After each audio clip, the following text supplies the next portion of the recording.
Hey guys, so this is a restart, a redo.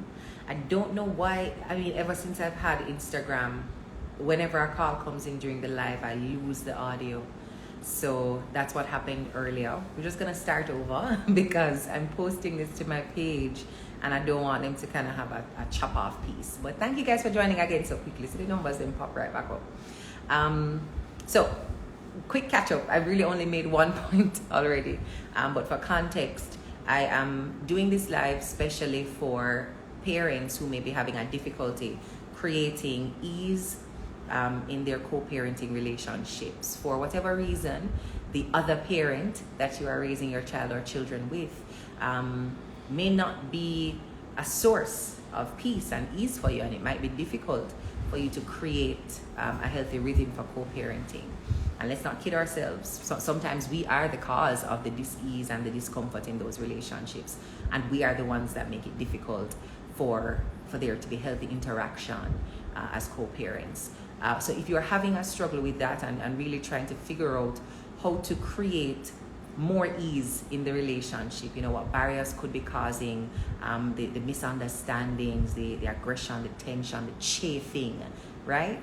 We have to work together on this. This is a lifelong commitment.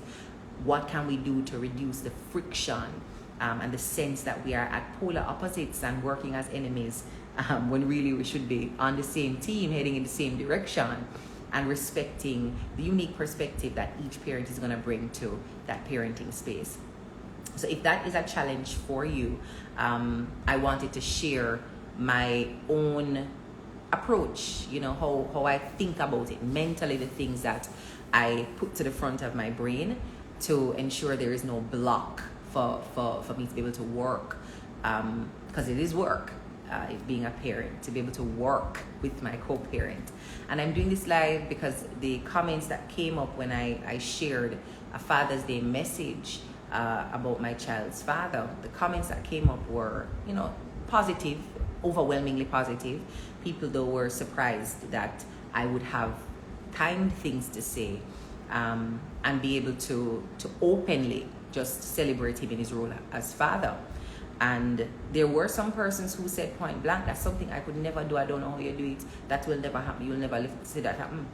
And I understand that it's not common for there to be decoupling and a positive co-parenting relationship. What we're used to seeing online especially is that demonstration of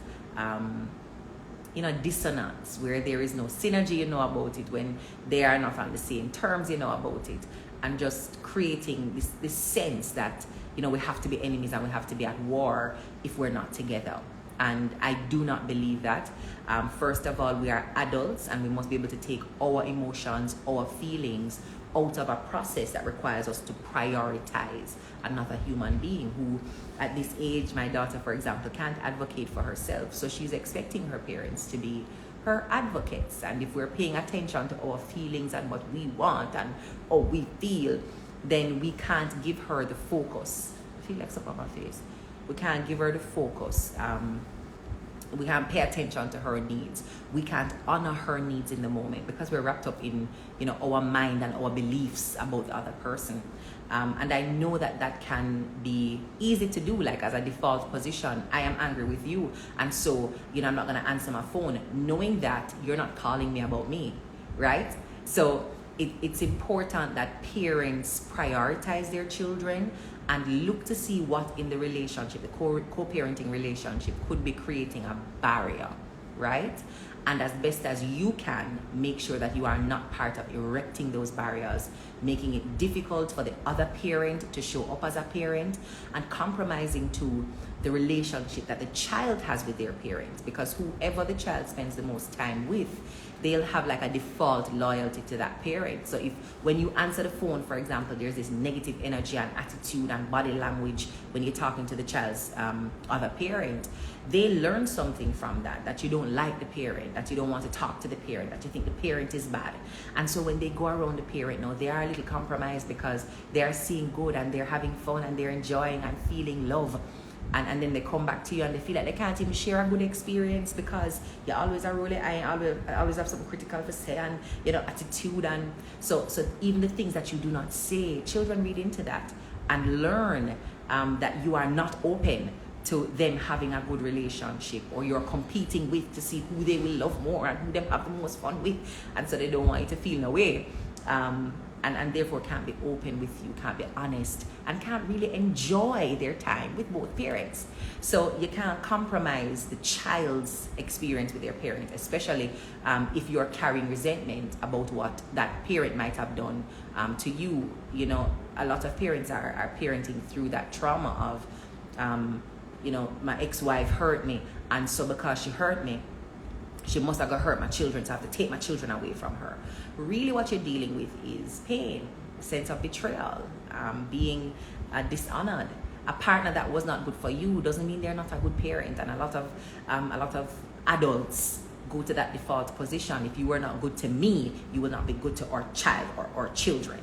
And that is not always the case. And I know men especially talk about this a lot. You hear them say it in jest.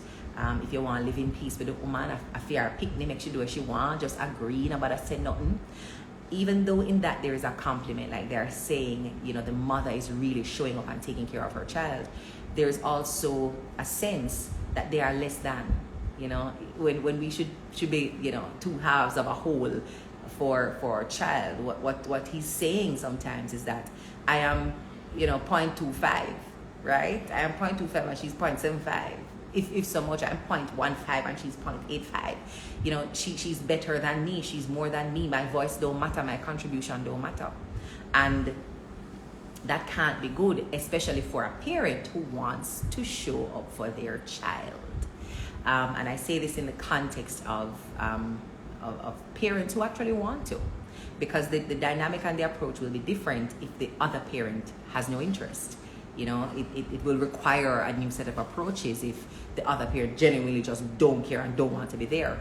But assuming that both want to be there, we have to find a way to be there healthily, respectfully, in a way that honors our child, our children, and demonstrates to them what love looks like in an unconditional way. Like, I'm not good to my child only if I'm in a relationship with my child's mother. That can't be the case, because you're not demonstrating what love should look like from a parent. And if it becomes transactional, if mommy do this, then daddy will do that. If daddy do this, then mommy will make me do that. If it becomes transactional, you're also teaching your child how to receive and seek love. What they will have to do to contort themselves, to connive and to weasel the love out of you, because they have to manipulate it to get it, because it is conditional. So, we have to be mindful of that. And there is also, I've heard it spoken about quite a lot, this idea of parentification, where the child becomes the parent. So the parent is saying all these things to the child about the other parent, almost like a counselor, a confidant, a best friend. And that compromises the child, puts them in a situation where they're knowing things they should not know. They're being asked to assess situations that they should not assess. It's really not their business. So until we choose to release the resentment and deal with whatever trauma and hurt we have, we will parent through that trauma lens. And the example I had used was, if your hands are dirty, no matter how well you're folding the clothes, you're following the process of folding the clothes. But when you're done, the clothes dirty. So it's not so much how you do, but the energy that you bring to it. And so the first thing I know for sure will block the ability to show up in an open and respectful, trusting manner to the table with the intention of serving your child or your children is when you're carrying resentment to the table. Anything you do will have the stain and the mark of resentment. The way you answer the phone, the way you hand over the birth certificate, the way you slam the car door when it's time to pick up the child or drop off the child. All of those things, the energy is going to carry itself, because energy can be transferred. It's going to carry itself into all the little activities. And so the hand is dirty, it stains the clothes, no matter how good you fold it. So you might be talking to somebody and saying, you see, I do all the things I'm supposed to do. I'm supposed to do this, I'm supposed to do that, and I do it, and I do it, and I do it, and I still have a problem. Well, look to see if your hands are carrying dirt, right? Do you have a negative charge and a negative energy coming out of the resentment that you have for that parent? And is that creating a barrier? Is that erecting a barrier between the two of you and the ability you have to focus on your child and really show up and prioritize the needs of your child? So resentment is something that we have to check at the door and make sure we're not parenting with that resentment, with that anger, with that bitterness, with that sense of looking for revenge and looking to square things off because I was hurt and now I will use my child as the vehicle to hurt you back. You know, until you are right with me, you cannot have access to your child. Parents who are doing things like that are demonstrating that they are prioritizing resentment over healthy parenting relationships. And ultimately, it's a child that suffers. It's always a child that suffers. So that's one of the things that I can definitively say. If you are using resentment as the vehicle that you're parenting through, trauma, the lens that you're seeing the other person through, it will compromise the quality of the interaction, the ability to trust and to co-create solutions for your child and to really work together and demonstrate while you're working together what that should look like, what love for your child should look like to your child. I don't believe a child should ever know when parents are having like a serious disagreement. It is just not their business. But as I said, there's some parents who use the child as that, that vehicle to carry and prolong the trauma and the hurt and whatever it is. So that's one of the things that we really have to look at as mothers and as fathers.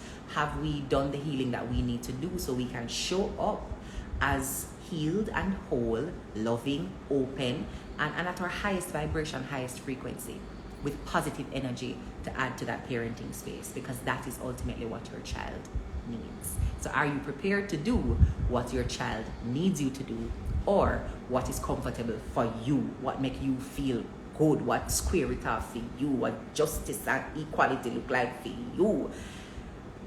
It's just a question of who you're prioritizing, yourself as the parent or your child in that relationship. And I believe it should always be the child, but you can't get there on this as long as you have resentment. So that's the first thing. The second thing that I think really blocks the ability to work well together as parents is one parent believing that they are better. So again, the resentment creates a space for judgment. I am good and you are bad. And I have all evidence here that you have done bad things. And so it makes me the better parent, right? I am there for these things and you are not. I do these things and you do not. Or just kind of listing out the ways that you think your approach to parenting is better than the other parent's approach. And when we talk about co-parenting, remember, we're not just talking about people who have separated. You're co-parenting if you're living in the same house with your husband, with your wife, with the other parent for your child, right? So you thinking that because when you make breakfast, you provide fruits for your child, and when the other parent makes breakfast, it is egg and bread.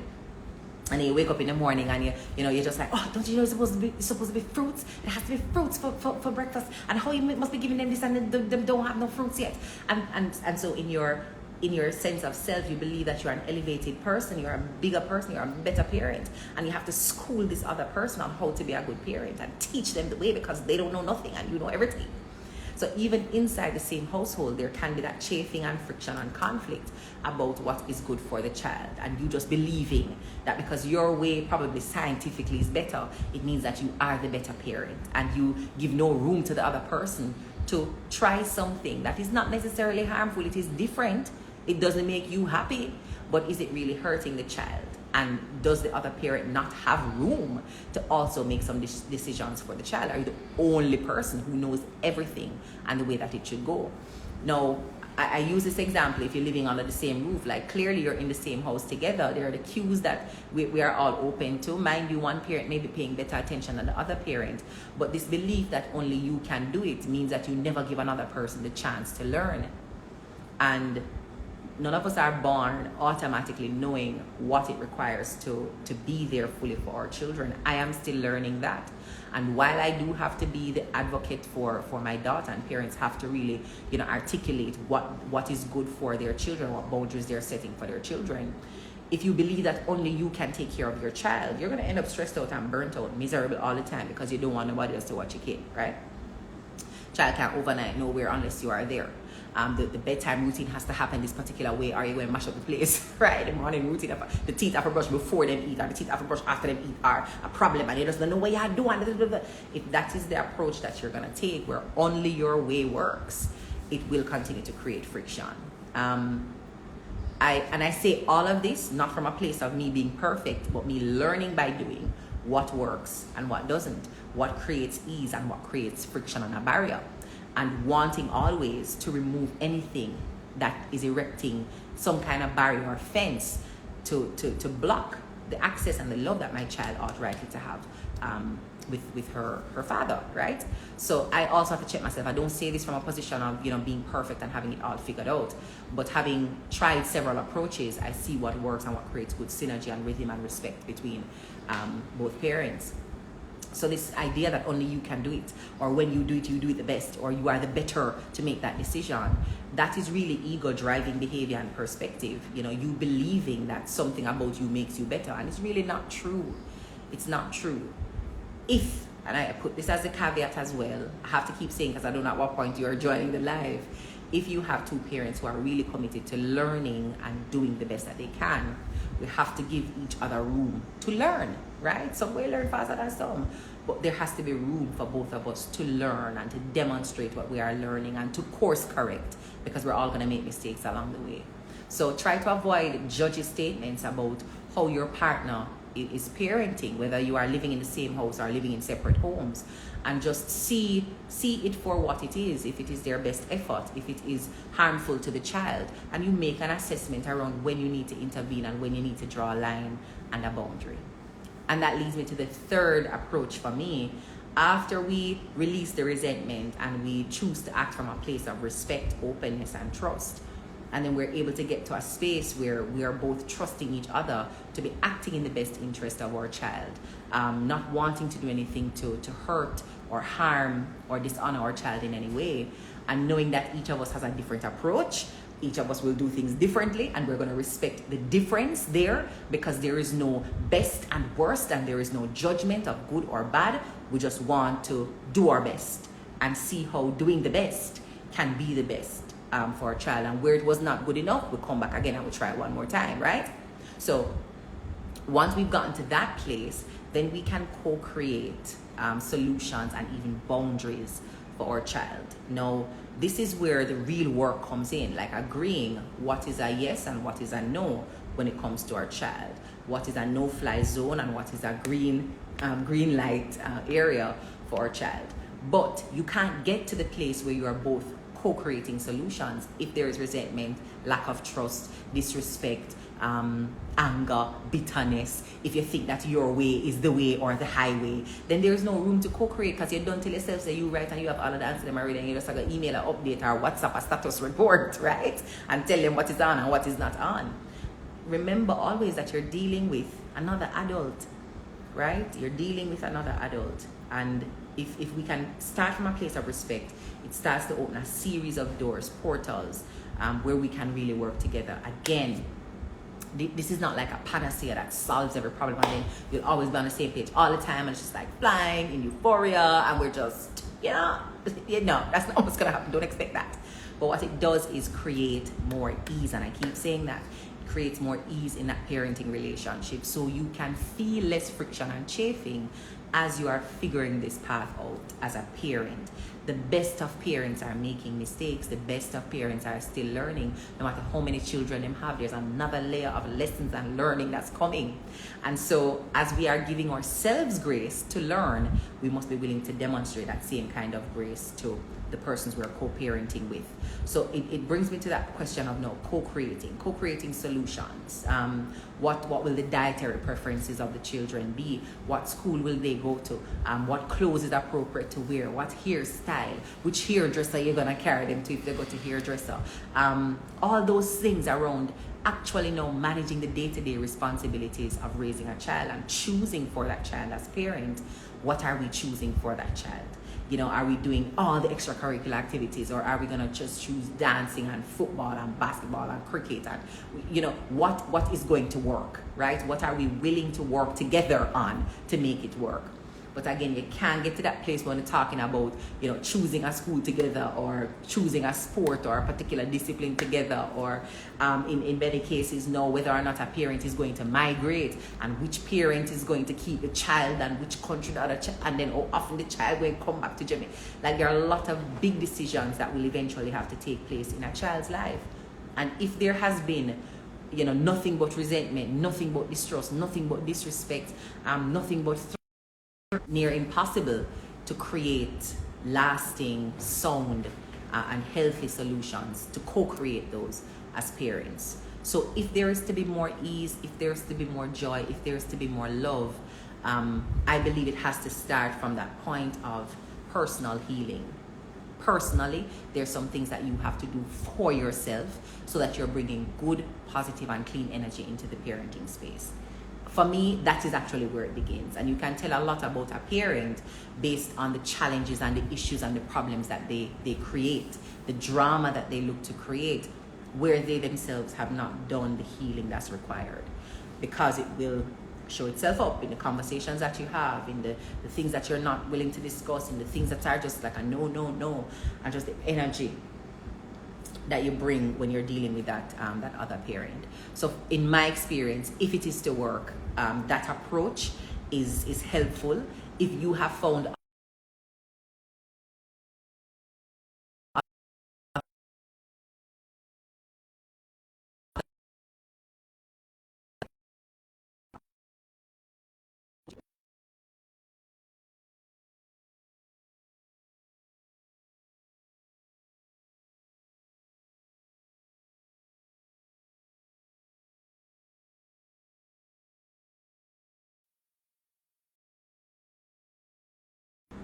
oh, sorry, I was muted. Are you hearing me?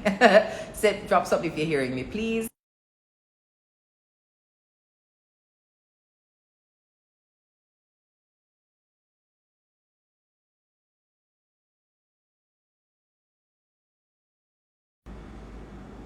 Sorry, I'm scrolling down, but I'm not seeing any comments.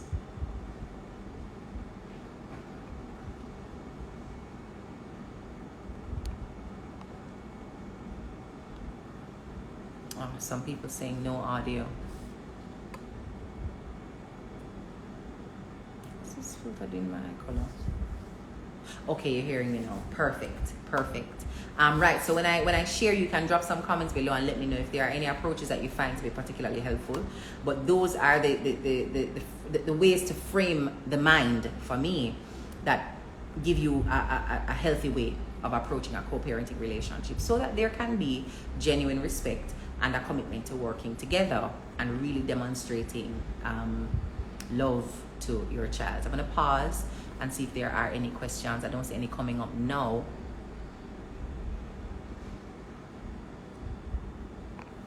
So if you have any questions, just go ahead and drop them there for me, please.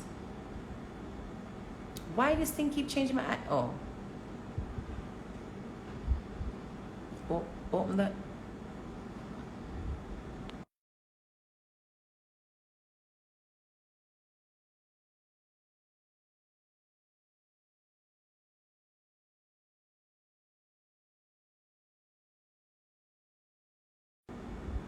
Yeah, seen a note here about counseling, and that might be what you need. Different things are needed in different spaces for parents. Coming, he said it was open. He was being dishonest. Hi, come here, girl. Don't frighten Paige. Oh my God, Paige, I'm on live. You cannot ball on live. You have to pretend like you and I have an understanding. Come here. Come here to me. She wants to go up the stairs. Wow. I love her. If Zia ever knows, say there. Come here. Come here. Yes! Okay. Yes! Alright, no, Paige. May I have her? We're not have her again. She's not interested in the power. I know. I'm so proud of you. Okay. So guys, I have to wrap it up, right? My best friend just come and we have like all sorts of stuff to do. So we're gonna do the things them. I'll post this on my page. You can drop some comments below if you have any questions. You can post them there. I'll try to answer in another live. It will be on my page for about a couple hours, and then I'll put it to YouTube. YouTube is a search engine, so if you're on Instagram, you can't search this live, but you can definitely search it on YouTube. So I'll put it there. What happened? You can't get all the plantings, Kim. Wow. You cannot get all of them. You thought all of them were yours? No, but parsley told. Some planting is for you and some is not for you. All of those are yours. Okay, seeing one question here from Patchy Lucas. How do you work with a parent that is very unreasonable and only her voice counts. So again, my strategy only works when both parents are of the same mindset and really are looking for a process and a path to co-parenting together. But if there is no such agreement and you need external intervention to create that balance, then you're going to have to look for it. Who is that trusted person or friend of the family who you can ask to kind of intervene and create, you know, some kind of safe space and safe ground for you guys to work together and for everybody to be heard. Is it going to be the mother-in-law? Is it a cousin? Is it, you know, a friend? Who is it? Find that person who can help to create a safe space for you guys to come together and talk and deal with the issues. But it won't always be solved between the two of you. Sometimes third-party intervention is needed, and there's no shame in that. Get it if it's necessary. Go as far as counseling if that's available to you. But get the intervention that you need if you realize that between the two of you, it's just like iron, not necessarily sharpening iron, but trying to break a other piece of iron. You know? All right, I'm not seeing any more questions, but I want to thank you guys for joining. I hope this has been helpful to you. And just to recap quickly, resentment, see if you can get rid of the resentment, do the healing work that's required so you can come as a whole, healed, love-filled person and not somebody looking for that kind of fulfillment in other spaces. You're going to create drama on the path to doing that if you're not well inside yourself. The second tip is be open to the fact that you're not the only person who can take care of your child. Just like how you learn, somebody else can learn. And it's important to give them space and room to do that as a co-parent. And then finally, being able to co-create, like making decisions together. If that is the vision and the direction that the co-parenting relation is to get to, though, we'll have to move from that place of no resentment, no hatred, no bitterness, trusting, openness, and then allowing for everybody to come to the table and create some solutions. So yeah, I hope that has been helpful for you. And if there's anything else that you want me to share on, you can always drop it in the comments and let me know. Thank you guys. Have a great week. Blessings.